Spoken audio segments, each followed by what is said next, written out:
भारत के स्वदेशी हथियार से हिल रहे हैं चीन और पाकिस्तान। भारत दिन प्रतिदिन बढ़ा रहा है हथियारों का जखीरा। भारत ने बनाया ऐसा सीक्रेट डोम एयर डिफेंस सिस्टम जिसके आगे सुपर पावर देश भी फेल। अब भारत को हुआ हराना नामुमकिन। अमेरिका हो या रूस या खुद तुर्की ही क्यों ना हो, हजारों अपना एयर डिफेंस सिस्टम खड़ा कर ले, तब भी भारत उन्हें नक्शे से एक झटके में गायब कर देगा। दोस्तों, S-400 जो कि दुनिया का सबसे खतरनाक एयर डिफेंस सिस्टम माना जाता है, और इस अकेले एयर डिफेंस सिस्टम से जंग लड़ी जा सकती है और जीती भी जा सकती है। मीडिया रिपोर्ट्स के मुताबिक ये खबर भारत के लिए बहुत ही ज्यादा चिंताजनक है और शायद भारतीय लोगों के लिए भी। दरअसल 2019 में S-400 जो कि दुनिया का बेस्ट और उस समय का सबसे महंगा एयर डिफेंस सिस्टम था, वह खरीदा, यहाँ तक कि इसके लिए पश्चिमी देशों से दुश्मनी मोल ले ली। F-35 जैसा स्टेल्थ लड़ाकू विमान मिलने वाला था, उसे भी लात मार दी इस S-400 के लिए। लेकिन आज 2 साल भी नहीं हुए इस्तेमाल करते हुए मुश्किल से, और अब वह इसे अपनी सेना से साइडलाइन करने जा रहा है और अपने देश की जो एयर डिफेंस पॉलिसी है उसी से उसे निकाल रहा है। और इसके पीछे बहुत बड़े बड़े कारण हैं। लेकिन यह भारत जैसे देश के लिए बहुत चिंताजनक बात है, क्योंकि भारत ने सबसे ज्यादा पैसे खर्च किए हैं। S-400 पर करीबन 42,000 करोड़ रुपए खर्च किए थे, जिसके बदले 5 एयर डिफेंस सिस्टम हमें मिलने थे। उसमें से ज्यादातर हमें मिल चुके हैं, लेकिन हमने अभी तक उन्हें ढंग से इस्तेमाल करना भी शुरू नहीं किया। लेकिन S-400 को लेकर एक से बढ़कर एक बुरी खबरें भारत को मिल रही है, और यह खबर तो डायरेक्टली भारत के BMD शील्ड से जुड़ी हुई है। और मैं ऐसा क्यों रहा हूँ, तो आप यह खबर सुन लीजिए, खुद समझ जाएंगे। तो दोस्तों, पूरी खबर क्या है जानेंगे इस वीडियो में। लेकिन उससे पहले भारत ने जो खुद का सीक्रेट डोम एयर डिफेंस सिस्टम बना लिया है, उसके लिए इस वीडियो पर एक लाइक तो बनता है। फटाफट वीडियो को लाइक कर दीजिए। दरअसल आप अपने स्क्रीन पर देखिए, हम जिस देश की बात कर रहे हैं वह है तुर्की, जिसने 2019 में छोटी 400 एयर डिफेंस सिस्टम करीबन $2.5 बिलियन की लागत से खरीदे थे।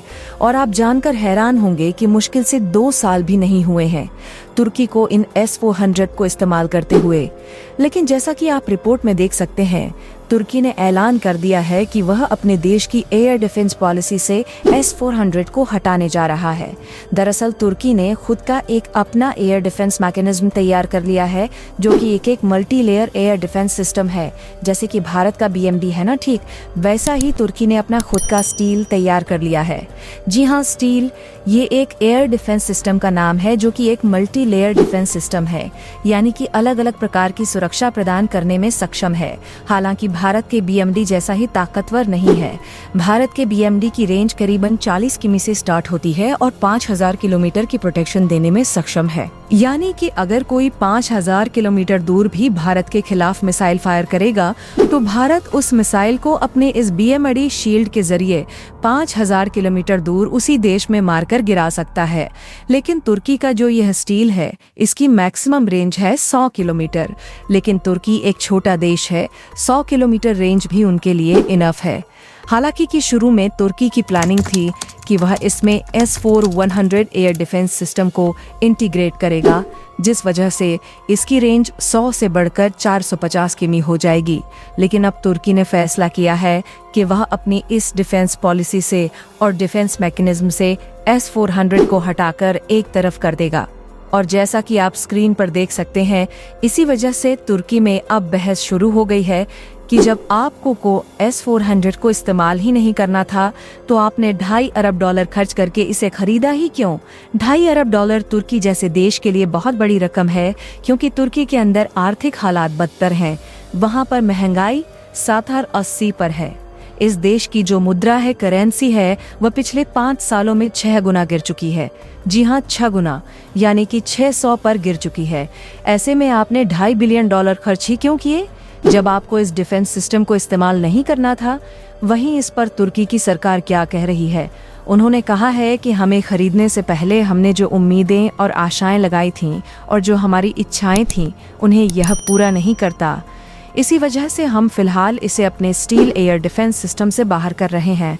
और इस समय तुर्की की जो पूरी सुरक्षा है, वह S-400 से हटकर स्टील पर आ चुकी है। वहीं तुर्की के सोशल मीडिया पर ये भी रूमर्स चल रहे हैं कि तुर्की अपने इन नए नवेले S-400 एयर डिफेंस सिस्टम को कम कीमत में किसी और देश को बेचने को भी तैयार है, ताकि वह जो उसने रकम खर्च करी है इन्हें खरीदने में उनमें से कुछ तो रिकवर हो। और इनकी प्लानिंग है कि जो पैसा रिकवर होगा उससे ही लगाएंगे अपने खुद के स्टील एयर डिफेंस सिस्टम में और उसकी रेंज को 500-600 किलोमीटर तक लेकर जाएंगे। और यही भारत के लिए अब परेशानी का सबब बन चुका है, क्योंकि तुर्की की तरह ही भारत ने भी खुद का BMD शील्ड तैयार कर लिया है, जो कि S-400 के मुकाबले आपको करीबन 10 गुना ज्यादा रेंज देता है, जहां पर यह 500-600 की आपको रेंज देता है। BMD शील्ड आपको 5000 किमी से ज्यादा की सुरक्षा देता है, बहुत ज्यादा ताकतवर है S-400 से, और इसकी कीमत भी बहुत ही ज्यादा कम है। लेकिन क्या भारत भी तुर्की की तरह S-400 को अपनी इस डिफेंस पॉलिसी और डिफेंस सिस्टम से बाहर करेगा? तो फिलहाल जवाब है नहीं, क्योंकि भारत सरकार फिलहाल अफोर्ड नहीं कर सकती इतने ज्यादा अल्ट्रा एक्सपेंसिव हथियार को साइडलाइन करना, क्योंकि आप जानते हैं कि इस वजह से भारत में कितना बवाल खड़ा हो सकता है। लेकिन एक बात तो निश्चित है कि पिछले 1 साल में S-400 को लेकर जितनी नेगेटिव खबरें सामने आ रही हैं, उतनी दुनिया के किसी हथियार को लेकर सामने नहीं आई है। इसीलिए रूसी सरकार को भी इस मामले पर कुछ करना होगा, वरना उनके हथियारों की जो रेपुटेशन है दिन दोगुनी रात चौगुनी रफ्तार से गिर रही। आपको बता दें, यहाँ पर भारत के आधुनिक हथियार जैसे कि S-400 और तमाम ऐसी मिसाइलों को इस समय बांग्लादेश के बॉर्डर पर चीन पर भी नजर रख सके, क्योंकि चीन की नजर हमेशा से ही इस लोकेशन पर रही है और चीन इसीलिए बांग्लादेश के अंदर घुसने की कोशिश करता है। और भारत के लिए दुख की बात यह है, जो सीमा भारत की बांग्लादेश के साथ में लगती है, खासकर चिकन नेक के पास, वो एक ऐसी लोकेशन है जहां पर तमाम नदी पहाड़, तमाम ऐसे दलदल हैं जहां से नजर रख पाना काफी ज्यादा मुश्किल है। इसीलिए हमने सिक्योरिटी और ज्यादा बढ़ा दी है। नेक्स्ट इम्पॉर्टेंट अपडेट की बात की जाए तो ये मिडिल ईस्ट से सामने निकल कर आ रही है, जहां पर फाइनली अब अमेरिकी शासन पूरी तरीके से पलट चुका है और सऊदी अरब को हथियार बेचने का फैसला लिया गया है। आपको बता दें, कुछ समय पहले अमेरिका ने फैसला लिया था कि सऊदी अरब को एडवांस हथियार नहीं बेचने वाले, लेकिन आज सिचुएशन पूरी तरीके से बदल चुकी है, जहां पर एक्सपर्ट्स के मुताबिक इसे बाइडेन प्रशासन का सबसे बड़ा यूटर्न माना जा रहा है। लेकिन आपको मन में सवाल आएगा कि अमेरिका और सऊदी अरब तो पुराने दोस्त हैं, इसके बावजूद भी इस तरीके का प्रतिबंध सऊदी अरब पर अमेरिका ने क्यों लगाया था? दरअसल में यमन के साथ युद्ध खत्म करने को लेकर कि सऊदी अरब पर इस तरीके का दबाव बनाने के लिए आका ने प्रतिबंध लगाया था।